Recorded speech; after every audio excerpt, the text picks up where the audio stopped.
네, 11시 터닝포인트 시간 출발하겠습니다. 어제 정말 강했던 거래소 하루 만에 다시 하락 전환한 모습입니다. 외인 기관의 수급이 6월 들어서는 회복될 줄 알았는데 오늘 역시나 하루 만에 매도 전환하면서 지수 다시 한번 하락 쪽으로 포지션 잡고 있고요. 다만 코스닥이 좀 탄력이 좋습니다. 개별 장세가 더욱더 강해지는 건지 오늘 850포인트가량 지나가고 있고 최근 차트를 보면 3거래 연속으로 양봉을 그리면서 바닥에서 올라오는 듯한 모습이 연출되고 있습니다. 사실 어제도 그렇고 오늘도 그렇고 테마 장세가 너무 강합니다. 그래서 역시 국내 증시는 안 되는 건가 이런 이야기도 주변에서 많이 들려오고요. 어떻게 하면 이런 시장 속에서도 수익을 내고 또 이 시장을 타파해 갈 수 있을지 전략들을 세워보면 좋겠네요. 수급 보시죠. 코스피는 오늘 외인 기관의 동반 매도 속에서 거래 진행되고 있습니다. 기관이 2,000억 원대, 외국인이 1,600억 원대 매도고요. 외국인 같은 경우 오늘 하이닉스는 파는데 삼성전자는 사는 모습이 나타나고 있습니다. 조금 더 가격적인 메리트 있는 쪽에 수급이 들어오는 걸까요? 코스닥 수급 보겠습니다. 자, 외국인이 560억 원 매수 포지션인데요. 코스닥 시장에서는 4거래일 연속으로 순매수 행진 이어나가는 모습입니다. 규모 자체는 크지 않지만요. 외국인 어떤 종목 사고 있는지 보도록 하겠습니다. 자, 외국인 순매수 탑 10에 보면 SK 하이닉스가 들어와 있네요. 가매수여서 좀 오차가 있는 것 같습니다. 오늘 뚜렷합니다. 반도체 그리고 바이오, 화장품 이런 종목들 외국인 기관이 오늘 좀 담고 있습니다. 하이닉스나 PSK 홀딩스 같은 반도체 종목들 있고요. 오늘 오랜만에 또 2차 전지도 눈에 보이네요. 엔켄과 에코프로비엠. 아직 2차 전지가 좀 상승을 하더라도 이게 의미 있게 올랐다라고 생각이 들 만큼 오르진 않았습니다. 상한가를 계속 가져야 거의 본전 올 만큼 2차 전지는 최근에 많이 하락을 했기 때문이죠. 기관 순매수도 보겠습니다.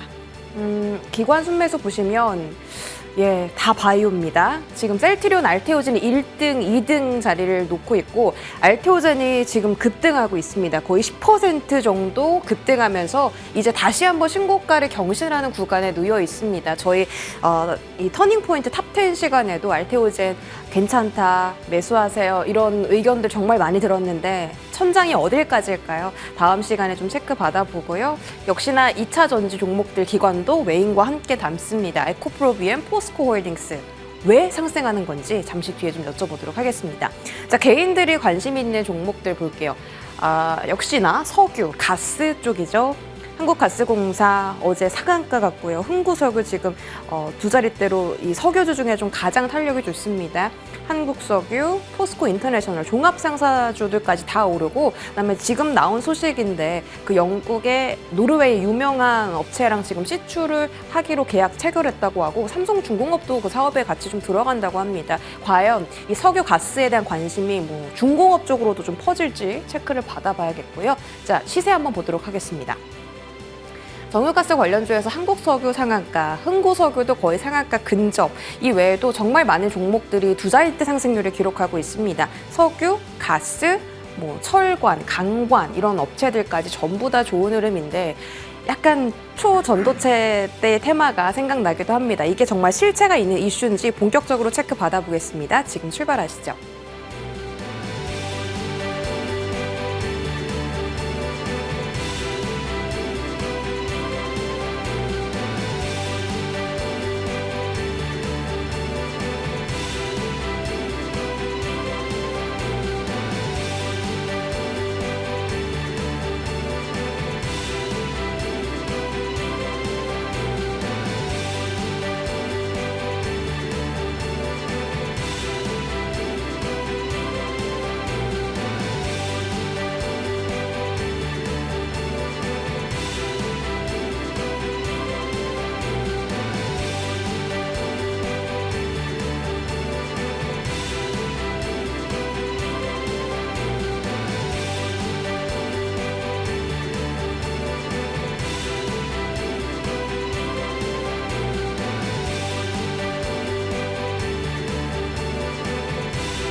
네, 오늘 탑10 시간 하이투자증권 스마트 PB센터 이화진 과장 모셨습니다. 어서 오세요. 안녕하세요. 네. 지금 뭐 채팅에서도 난리인데 이게 맞냐, 시장이 이게 맞냐, 라는 이야기가 많이 나옵니다. 한국가스공사가 탑10에 1위 자리에 들어가 있고요. 삼성전자, 하이닉스는 살짝 밀렸네요. 일단 반도체 중요하니까 먼저 체크를 해보죠. 지난 미증시에서 엔비디아 나홀로 독주했습니다. 시장 분위기는 부진하고 물론 나스닥은 강보합권이긴 한데 경기 침체 이야기도 있고 다 지금 막 투자 심리가 불안에 떨고 있는데 엔비디아만 주식이냐 이런 이야기도 나오더라고요. 독주입니다. 액면 분할 전이라서 그런 거예요? 그런 것도 있고 실제적으로 미국 시장에서 액면 분할 이후에 주가가 올린 케이스가 생각보다 많습니다. 우리나라는 조금 다른 흐름을 좀 보여주고 있는데 결국에는 엔비디아가 아직까지는 이쪽 AI 반도체 시장을 계속 선점을 하고 있고 뭐 하반기에는 블랙엘 가속기 그리고 향후에는 최근에 이제 나왔던 새로운 그 플랫폼 같은 흐름도 좀 긍정적으로 보이고 있는데 그게 루비니로 좀 알고 있죠. 지금 어제부터 이제 대만에서 열리고 있는 컴퓨텍스 관련 2024도 열리고 있는 상황이고 물론 전반적으로 오늘 SK 하이닉스와 삼성전자가 이제 부진을 하기는 한데 결국 이제 굉장히 중요한 위치에 있다고 좀 보이고는 있습니다. 물론 내일 우리나라도 인텔 AI 서밋이 열리는 상황이긴 하지만은 결국 지금 대만의 젠슨왕 회장이나 그리고 리사스 AMD 이제 CEO도 이제 참석을 지금 하고 있는 만큼 그만큼 거기서 이제 몰려 있는 시장에서 향후에 이제 AI 관련된 이슈들이 좀 부각받지 않을까라고 생각을 하고 있는데 결국 우리나라가 좀 빠지고 있는 이유는 지금 거기에 이제 삼성전자가 별도의 부스를 차지를 하지 않고 SK 하이닉스 정도만 이제 CXL이나 이와 관련된 뭐 HM 관련 행사만 조금 나오고 있는 상황이라서 지금 이제 결국에는 향후 블랙웰의 마이크론도 이제 들어갈 것으로 보이고 있기 때문에 생각보다 SK 하이닉스가 차지하는 비중이 향후에 좀 줄어들 수 있는 부분도 아닌가라는 좀 측면도 좀 없지 않은 좀 생각을 하고 있기 때문에 왜 이런 대만의 큰 행사에 우리나라의 주도 기업들이 좀 많이 참석을 못했느냐 좀 이런 측면도 좀 없지 않아 있지 않을까라고 생각을 하고 있습니다. 그래서 주가가 떨어지는 건 아닐 테고 그렇죠. 그냥 단순 심리에 대한 조정인가요? 심리도 있겠지만은 지금 결국에는 TSMC와 엔비디아 그리고 인텔 등 여러 이제 미국과 대만의 그런 동맹 자체가 굉장히 끈끈해지면서 좀 한국의 그런 삼성전자에 대한 역할이 굉장히 다운될 수 있다는 측면도 없지 않아 있습니다. 결국 삼성전자도 HBM3를 이번 달에 과연 양산하냐 안 하냐 여부가 굉장히 중요한데 사실 어제 오른 거는 하나의 기술적 반등이라 좀 보시면 되고 결국 SK 하이닉스 입장에서도 새로운 이제 12단 반도체에서 이 침투율 자체가 생각보다 이게 마이크론이 좀 더 많이 들어오게 되면서 엔비디아와 마이크론 그리고 TSMC 쪽에 대한 흐름이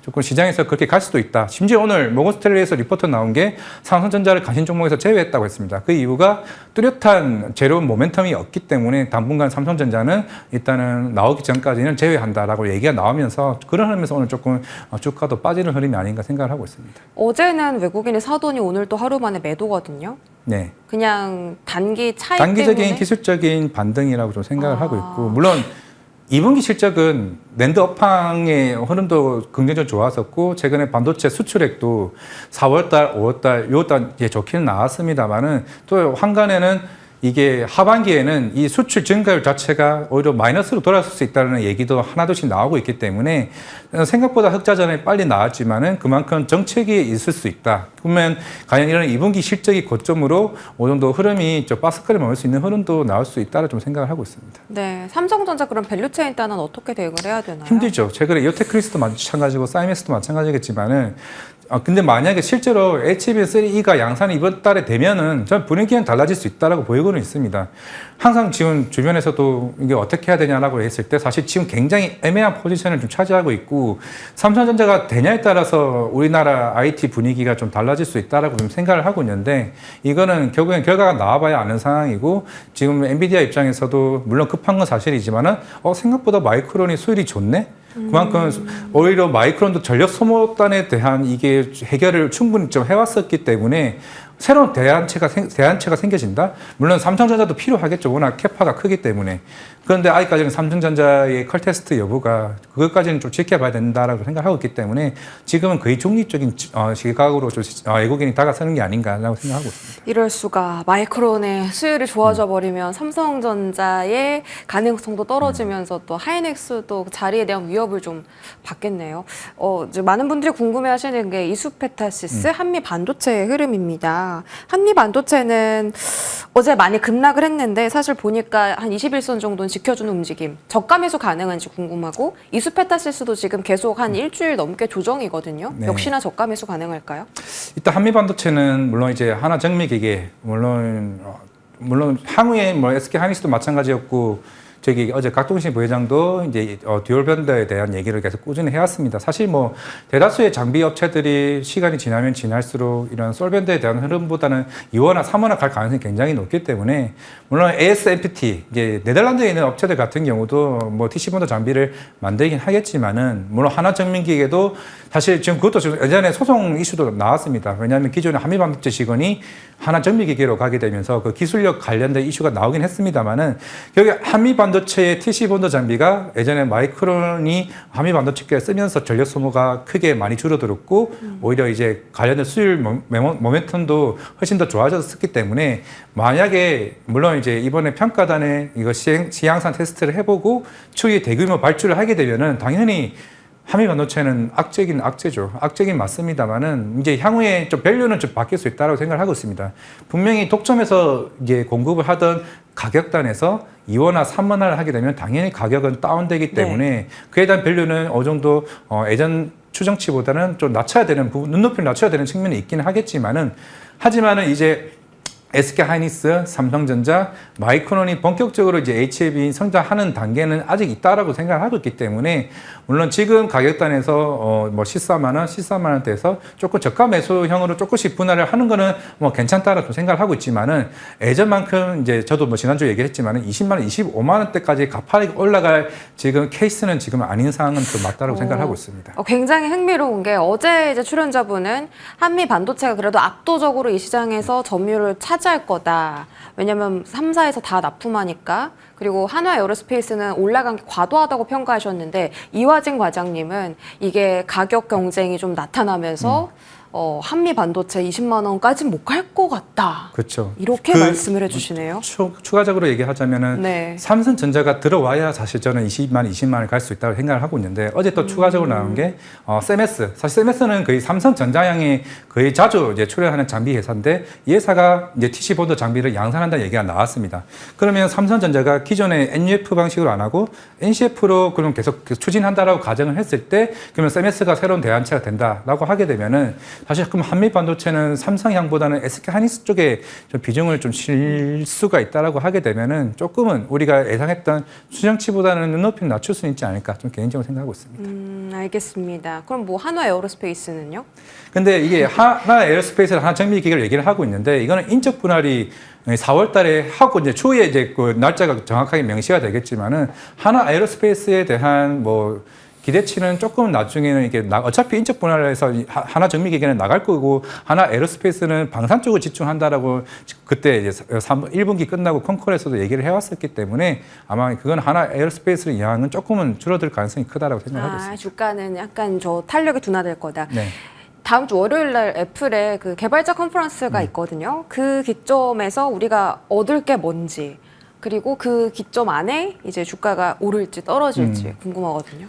결국에는 이제 생성형 AI를 어떻게 준비를 해왔고 물론 아이폰 16도 뭐 조기 양산한다는 얘기가 있는데 대략 9월, 8월쯤을 보이고 있습니다. 왜냐하면 갤럭시 폴더블 시리즈도 7월이기 때문에 결국에는 이제 온디바이스 AI를 이제 적용을 하고 그만큼 오픈 AI와 채택을 할지 여부가 좀 굉장히 중요할 것으로 보이고 있는데 결국에는 지금 4월 달쯤에 5월 달 중국 쪽의 월간 데이터가 연간 성장률이 굉장히 좋아진 상황이기 때문에 사실 뭐 이것만 좋아진 게 아니라 하이도 마찬가지로 중국은 어느 정도 경기 회복 사이클이 조금은 올라오고 있는 측면입니다. 그럼 2분기 실적을 토대로 F도 굉장히 좋아질 것으로 보이고 있는데 최근에 이런 LG 이노텍이나 이제 BH 같은 경우도 결국에는 최근에 실적이나 이런 측면에서 조금 개선되는 모양새가 나오고 있다.